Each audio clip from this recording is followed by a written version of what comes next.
In this video, we're going to take a look at one of my new favorite classroom tools on the internet called ClassFlow. There's a lot that you can do with ClassFlow. Let's look at how to get started using this amazing tool. But first, I want to give you a glimpse of what it's capable of. As it says here on ClassFlow.com, it says you can create and deliver assignments, real-time assessments, interactive lessons, student rewards, and more. Now, some of you may be thinking, oh, this is just another formative assessment tool like Kahoot or Formative, and I love those tools, those are amazing. But ClassFlow is actually a little bit different. It can actually incorporate those other tools into ClassFlow. So let's look at an example of what it's capable of. So this is a glimpse of the ClassFlow teacher account, and you can see that there's a way to create classes where you have groups of students, student lists, and you can see their progress in ClassFlow. There's also a My Resources page, and that's what we're looking at right now, where you would have your lessons, your assessments, and other resources that you either create or that you collect. There's also a marketplace, and this is going to be growing in leaps and bounds. ClassFlow was created by Promethean, the people behind the Promethean board and the Promethean Planet website. And right now, it says there are thousands of interactive resources. They are in the process of bringing over all of the Promethean Planet resources that are available there and putting them in ClassFlow. You'll be able to bring in tens of thousands of interactive resources that were created maybe for the Promethean board, but now will be usable in ClassFlow, whether or not you have a Promethean interactive whiteboard. So those are some of the options that you have as a teacher. But I'm going to go in and click on My Resources, and I'm going to pull up an example lesson. So the parts of speech lesson, and we'll look at how to create this or something like it in a few minutes. But for now, I'm just going to click Deliver. And I could deliver this lesson to my Spanish 1 class, or just create an ad hoc session with no particular class assigned. That's what I want to do. So I'll click that, and my lesson appears on the screen. And imagine that this is being projected using a projector onto a screen, and so the whole class can see what is here on my computer. Now, meanwhile, for my students to be able to access this lesson on their own devices, let's say you're in a one-to-one setting, either with laptops or Chromebooks or iPads or other tablets, it really doesn't matter. What the students would need to do in order to see the content for my lesson on their own device is they would need to go to ClassFlow.com and put in this teacher code, and that will get them connected to this lesson. Now, even if you're not in a one-to-one setting, you could still very easily use ClassFlow. You could just have the students get into small groups, or you could take them to the computer lab if you have one, and have the students use it that way. All right, so now we're ready for the students to add themselves to this session so that they can see my lesson. Now, to show you this, I have mirrored my iPad, and so you can see my iPad is here on the screen, and this would work similarly if they're on a desktop computer, laptop, Chromebook, whatever. But I've just opened up a browser, in this case it's Safari, and pretending that I'm a student using this device here, I'm just going to go to classflow.com/student and just tap Go. And here the student ideally would have a login and password that he or she could tap to sign in. Later on, I'll show you how to set this up for your students if you'd like to do that. But for now, I'm just going to tap Join Class without having a login or a password or anything like that. And I'll just enter the class code. This is the ad hoc session code right here in the upper right corner. And so I'll just type in that code, including the number and the letters that are part of it, and then I'll tap Join Class. And now on the student device, notice what it says. It says, don't see your name in the list, then enter your name. And the reason it doesn't show up in the list is because I set this up as an ad hoc session without assigning it necessarily to a list of students. So now the student puts in his or her name, taps Join Anyway, and now John is seeing part of my lesson. Now, one of the things that sets ClassFlow apart from many other formative assessment tools, and also one of the things that makes ClassFlow a little bit hard to learn to use for the teacher, is the idea that there are actually two screens for each part of the teacher's lesson. At least there can be. So you can see here on the left, this is the teacher screen, and maybe that's projected onto the screen for all of the students to see. Okay, but then there's also the student screen. So you can see on the teacher screen, it says the parts of speech, and it's got a word cloud with some of the parts of speech. But the students see something slightly different in this case. They're just seeing the word cloud with the parts of speech. Okay, and I'll show you how to set this up in a few minutes. So now, when the teacher would like to move on with the lesson and begin the lesson, all he or she has to do is go over here to the right, and that's where the teacher can control the lesson. So as the teacher, I could go on and say, all right, I'm ready to move on to slide 2. But actually, before I do that, I would like to start a pre-assessment. So notice that on this first slide, it says Start Assessment. I can click that, and let's look at what the student sees. On the student device, now the screen has automatically changed to an assessment. And this is a pre-assessment. I haven't taught the students anything here, but I want to find out, do they know which of these is a verb? The students can go ahead and tap what they think is the correct answer and then submit it. Now, which of these is a noun? I'll go ahead and I'll put in a wrong answer this time. Tap Submit. It tells the student the assessment has ended and gives them a nice background picture here. Now, as the teacher, I can go back to this list here and I can say, okay, it's time to stop the assessment. So I'll click Stop, and then I'll move on to the next part of my lesson. So I click to advance to my second slide. So this is the slide that's going to be shown on the screen using the projector. But meanwhile, the students are seeing this on their devices.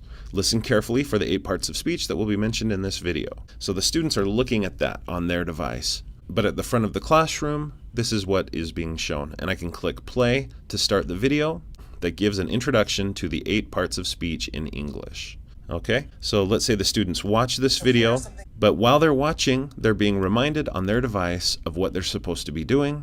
Once the video is done, I could click Start Assessment, and the student devices change to reflect the fact that I'm now asking them to do something. Okay, now that you've watched this video, can you identify the 8 parts of speech? From memory, can you remember what they are?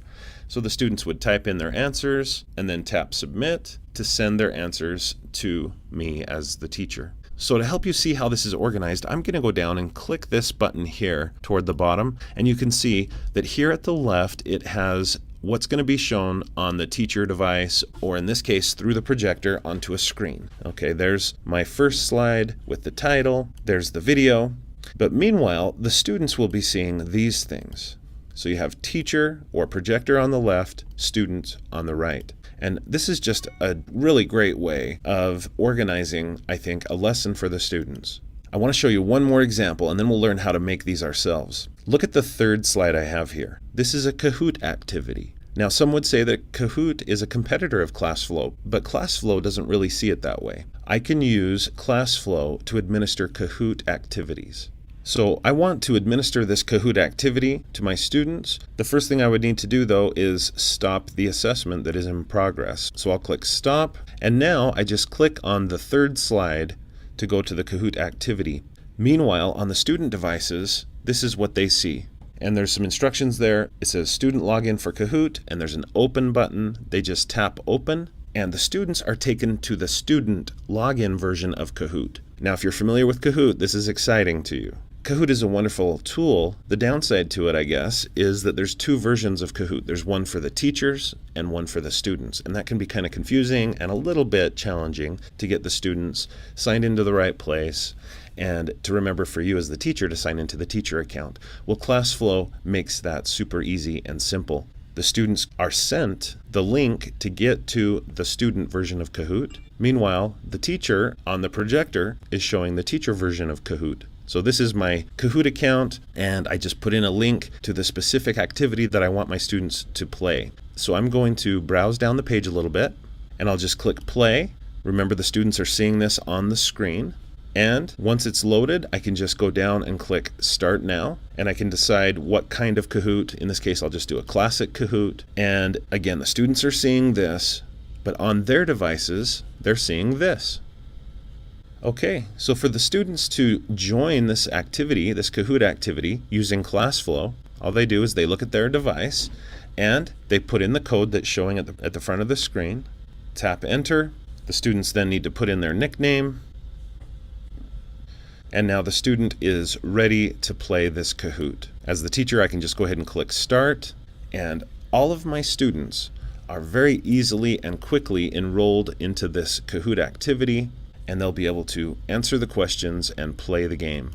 So let's take a look now at how to get started making an activity like this. The first thing you need to do, of course, to get set up to use ClassFlow is to go to ClassFlow.com. When you get there, you should see something similar to this. And notice that right away, you're allowed to search thousands of interactive resources, activities and things that other ClassFlow users have created. And also, eventually, all of the Promethean Planet content will be here as well. Some of it I think already is. So I could type in, let's say, language arts, and I probably should be more specific than that, but you can see a whole bunch of activities pop up. Right now, most of them are free activities. Eventually, there will be some paid activities, and teachers actually will be able to sell their own activities that they make, and they'll be able to keep a portion of the proceeds, and ClassFlow will keep just a little bit of those as well. So these are some exciting features in ClassFlow. But for now, instead of just searching and finding other people's content, I want to show you how to set up your own account and start making your own content. So here in the upper right, it says sign up. You would just click that. And this is where your students could go to sign up as students and be enrolled in your class. But if you're a teacher, you'll go here, choose sign up as a teacher, and just set up your username. All right, it tells me I've successfully set up a ClassFlow account. It gets me in and welcomes me, and I have a nice helper that appears here to kind of walk me through the steps, and to point out also that I do have some help here, interactive help, that I can click to get back to that helpful team member. And also there are some videos that you can watch on some of the main things you can do with ClassFlow. You can get those videos here by clicking this arrow. So if you forget any aspect of this, or if you want to learn even more than what's in my video tutorial, this is a good place to go to get kind of short, somewhat limited, but really good tutorials on how to do the different things.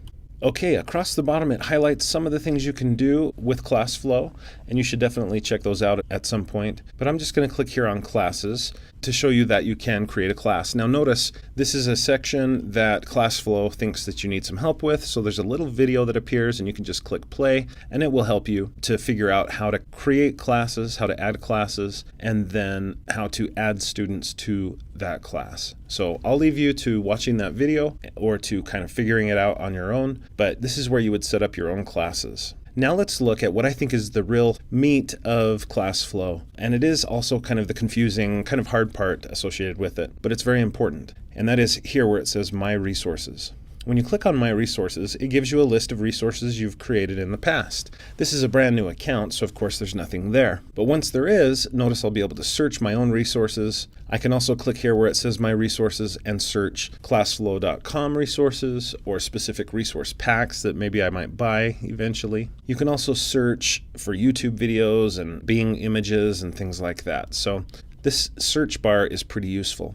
But this is where I'm going to collect resources that I'll need for my classes. Let's look at how to create your own resources. Just click here in the upper left corner where it says New. You can make a folder to store some of these things in. You can also create all of these different things. And in this tutorial, because there's so much depth in ClassFlow, I have to kind of pick a focus, and the focus is going to be on lessons. Having said that, I'm still going to use some assessments in this lesson, and so you'll see some other things here. I'll also give you a glimpse of badges, but let's focus on creating a lesson for your students. I'm just going to click Lesson, and again, I get a little bit of a help video. I'm just going to click off to the side, and I'll just skip that. But if you forget how to do this, the video is very helpful. So at this point, I'm going to click to title my lesson. I'll call this The Parts of Speech. The subject, I can type in a subject if I want. What grade? Okay, I'm going to say this is for second grade, but you can select whatever grade or grades that you would like. You can have multiple grades. Standard, what is this? Well, you can type in a standard, or if you click this box, it takes you to a screen where you can select the particular standard. Now, right now they have just the Common Core State Standards. Next, you could select the specific standard and go from there. I'm just going to cancel that. You can just leave it blank if it doesn't help you to put anything there. You can tag your lesson.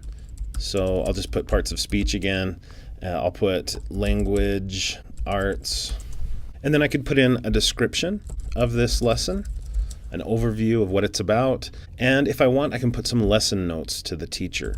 So things I want to remember, things I want other teachers to be able to remember, and then I just click Save. Okay, so I've just changed the lesson properties. Now that I've got the lesson properties created and changed and saved, it takes me to a screen that's going to remind you a little bit of PowerPoint. Here I have slides, basically, here at the left, but think of them more as cards.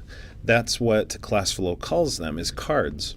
These cards can be organized into sections, and typically I just use just one section, the section that comes with it. Okay, so here's slide 1, and I just have to think to myself, what do I want my students to see at the front of the room here in slide 1? Well, probably the title. So I'll click here on text, and then I'll click on this card or slide. I'm just going to call them cards, and there I get a text box. So I'll type in the parts of speech. Now, of course, it doesn't fit there in the text box, but that's okay. You can just use the little handles to click and drag to make it big enough to handle the text. Notice that they have these nice handy guides that help you to center the text if you would like. Now, this text box is nice and centered, but of course the text isn't. So I would go here and center the text within the text box, and now I've got pretty much a perfectly centered text. Okay, so I'm happy with that. Notice that you could highlight it and change some colors and sizes and fonts. I'll leave it to you to explore those options. Next, I would like to dress this up a little bit. It looks so plain. So to do this, I can just go here in the upper left corner and click on Card Theme. So this particular card, what theme do I want it to have? And there's these different themes I can choose. I'm sure they'll add more in the future. You can also use custom themes that you create or build or that you acquire from other teachers that use ClassFlow. I'll just click on themes. I'll go down and choose this whiteboard theme. Click apply, and now that looks a lot better, not so plain. I would also like to have an image here that kind of dresses it up and lets students know what we're about to talk about and learn about. So for images, I would go here in the upper left where it says Insert, and I just click, and it lets me search my resources or other resources, Bing images and so forth, and I could pull those things in. I'm also going to be able to upload new resources, and that's what I want to do in this case. So I just clicked on Upload a New Resource, and it went to my desktop in this case. I'll just select the image that I want to upload. It's going to upload it in, and now I can click on it and click Insert or just double click on it. That's the easiest for me. Now my image is put in. In this case, it's a word cloud with the parts of speech kind of listed out there. And I can use these guidelines to help me center that the way I want it to be.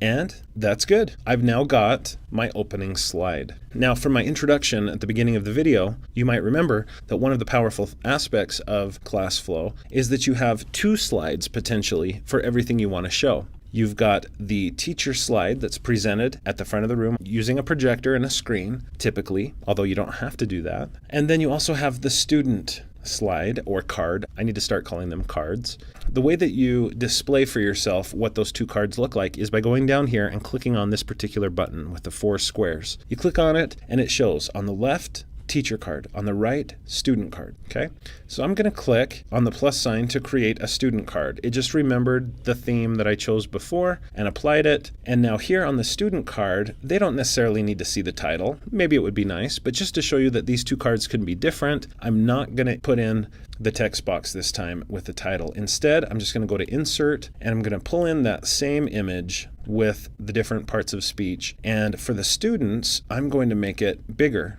Okay, so that they can really focus on the different parts of speech that there are. And while we're getting ready to start the lesson, maybe this is going to activate their prior knowledge and they'll start thinking, oh yeah, I forgot about interjections, or I wonder, should articles really count as a part of speech? Anyway, they can start to think these things through while we're getting ready to start. Okay, beautiful. So I've got this set up with my first teacher card and student card. Now ClassFlow is automatically set up, just ready to be interactive. It's not just a way to convey information. It's meant to be an interactive experience and make learning really come alive in some exciting ways. And one of the simplest, easiest ways to do that in ClassFlow is by adding questions. So I'm going to just make sure I've clicked here on my first slide, and then I'll go up to Add Questions. and it takes me to basically the assessment builder. Comes with a little video to help me with it, and I'm just going to create a question set. Okay, so this is basically a quiz or an assessment. What's the name of this assessment or quiz? I'm going to call it pre-assessment. So it's the assessment at the beginning of the lesson to find out what they already know. And I could just describe that, what I just said, there in the description. Is it going to be scored? In this case, I don't think it should be. I just want to assess what they already know. I could randomize the questions, but again, in this case, it doesn't really make sense. There's some other options for pacing, giving them a time limit, and some other things. What kind of feedback do you want them to get? Okay. So you can make those decisions, but when you're ready, you just click Save, and now I've got that pre-assessment ready to be created. This is just the basic information about the pre-assessment. Now to actually build the questions, what do? I go to the upper left. There's a way to quick add a question. You just click Quick Add, and then you go in and start typing, and notice you just follow the instructions here and the example to create your questions, and you can just type fast. If you're a fast typist, you could enter lots of questions very quickly here. If, like me, you're not quite so fast, you might want to just use this Add, not Quick Add, but Add button. If you click on it, it lets you create a new question or import questions. I'm just going to create a new question. And here it gives you all these different types of questions. They're amazing. There are some wonderful question types here that you can choose. I'm going to go with multiple choice though in this case. So multiple choice question, and the question is, which of these words is a verb? Now below that, I just need to put in some possible answers. How about horse? How about the word create? I want to add another option. How about dog? Another option. How about yellow? Okay, so I've got 4 possible answers. I could continue to add more possible answers if I wanted to. But now we need to consider, how is ClassFlow going to know what the right answer is?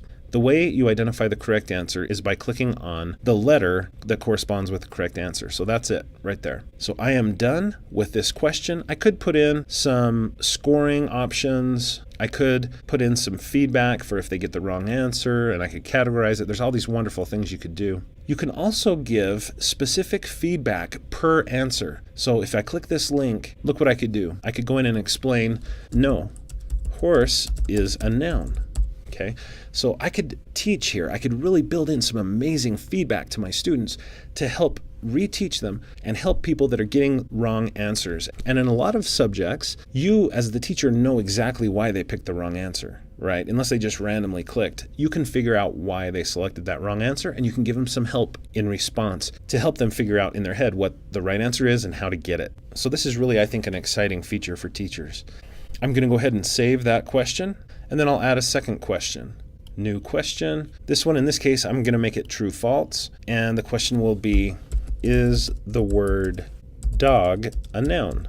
And you can see there's true, there's false, and the correct answer is true, so I just click on true, and I've got some of those same options that I showed earlier. I'm going to save that, and I'm going to call that good. That's the end of this quiz or pre-assessment. To get back to my lesson builder, I just click on exit. It takes me back, and you can see I have 2 questions set up with this slide. And I'm going to click that button again just so you can remember that there's 2 versions of this card. There's one for the teacher, there's one for the student. I'm going to add a second one now, and I can choose to have one with a label, with text set up and all that. I'm just going to go with blank in this case. And on this second card, I want to put a video from YouTube.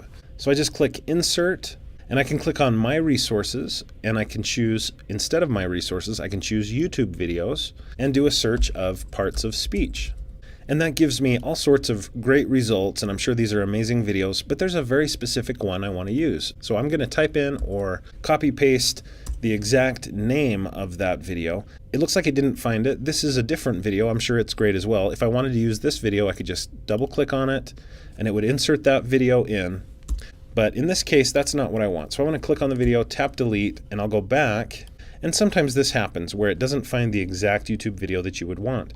If that's the case, you can just go, instead of inserting from YouTube from within ClassFlow, you can just click here on link. Okay, so this is a way to add a link. But I much prefer using the custom HTML option. The reason why is because it allows you to embed the video. So back on my YouTube video, I'm just going to go down and choose share. But this time, instead of getting the URL, I'm just going to click on embed, and copy that embed code, and then go back to ClassFlow, and I'll just paste it in here, click Add to Current Card. And so that way, instead of bringing in the whole website, it just brings in the video that I want my students to watch. Great. So this will be played at the front of the room.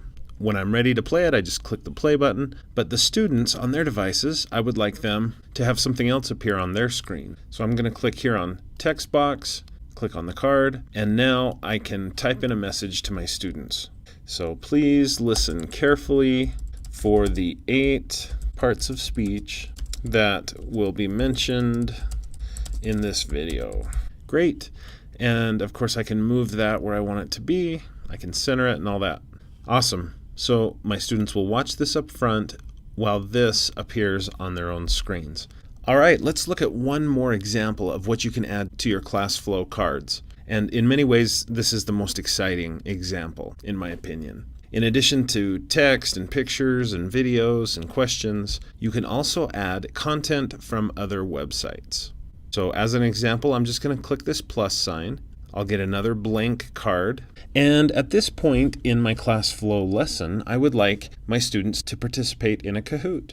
And of course, you saw that at the beginning of the video here, how that works when it's played. But how do you set it up? Well, you just go to your Kahoot account, choose your Kahoots by clicking My Kahoots. You find the specific Kahoot game that you would like to play with your students, and then you just copy the link for it. And then back in ClassFlow, just click Link. And in this case, you do want just to add a website link. So I'll put in my title, Kahoot, paste it in, Add to Current Card. And watch what this does. This is going to pull over the entire website, basically. It pulls in the teacher version of Kahoot, and it will be the specific game that I chose here in Kahoot.